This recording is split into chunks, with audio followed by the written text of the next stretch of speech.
Hi friends, for the next 2 midweek messages, we're going to focus on the best gifts that you can give your loved ones this year. And today we're zeroing in on this verse. Death and life are in the power of the tongue, and they that love it shall eat the fruit thereof. These are the words of Scripture in Proverbs 18:21. And often we talk about the negative in this verse, the death that's in the power of the tongue. But this Christmas, let's remember that life is also in the power of the tongue. When we speak words of love and affection and kindness to those we love, it can be life to their souls. Death and life are in the power of the tongue.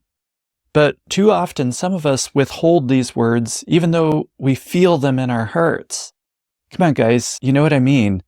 I think this is especially a man problem of bottling up all these things in our hearts. And our family and loved ones are supposed to somehow read our brains to know how much we care about them. I totally get it, and I struggle with expressing these things verbally too. And yes, there are other ways to demonstrate love, such as actions, but there's no replacement for words. It makes me think of Proverbs 3, verses 27 and 28. Withhold not good from them to whom it is due, when it is in the power of thine hand to do it. Say not to thy neighbor, go and come again, and tomorrow I'll give thee, when thou hast it by thee. And I think this principle applies to speaking words of love and praise and cheer to our family and to our friends. I think this verse is saying to not put this off. Do it now and do it often. I totally agree that there are times when words of reproof need to be spoken. Jesus and the prophets certainly did.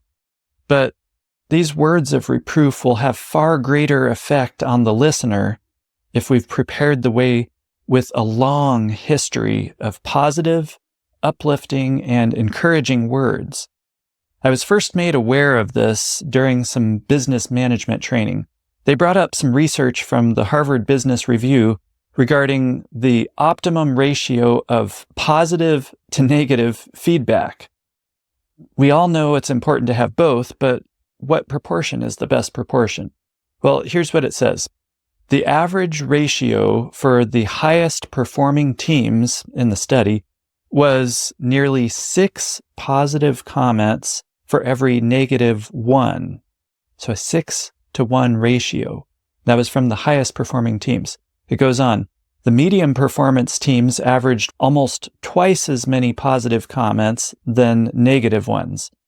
But the average for the low performing teams was almost 3 negative comments for every positive one. Now this hits me between the eyes, and it still does today. Think about it for a moment, about what your ratio would be. I have a feeling that we might not do too badly with our friends, but just think for a moment about what your ratio of positive to negative comments are to your kids or to your spouse. It hits home, doesn't it? So, as we enter the Christmas season, now is a great time to reset how we communicate with those who are closest to us and to work on improving that ratio for 2 reasons. Number 1, so that those we love will actually know how we feel about them rather than having to guess. And number 2, so that when it is necessary to speak a word of reproof, the way will have been well prepared with plenty of love and kindness and gratitude ahead of time. It's a lot like tilling your garden up. If you saturate the ground with only a ton of water and you try and till it, you're just going to make mud. If you try and till a piece of parched, dry ground that hasn't seen a drop of water in months, it's going to be fun because you're going to be in for a ride on a bucking bronco with that tiller. Or else you're going to create a dust storm, depending on your type of soil. But if you've prepared the soil with the right amount of moisture, the tilling is well received and it accomplishes its purpose. And so it is with human hearts. I think of how many times folks will say all kinds of amazing, lovely things about someone at their funeral. What if they had said all these things while the person was still alive? Can you imagine the life that would have brought to that person? The relationships that would have been strengthened and healed? So this Christmas, Let's say the thing we feel in our hearts. Don't hold it in. Let those around you have no doubts about how much you love them. And if you, like me, have trouble doing this, let's start today and let's redeem the time, like the Bible verse says. Make this one of your most wonderful Christmas presents, and you'll never regret it.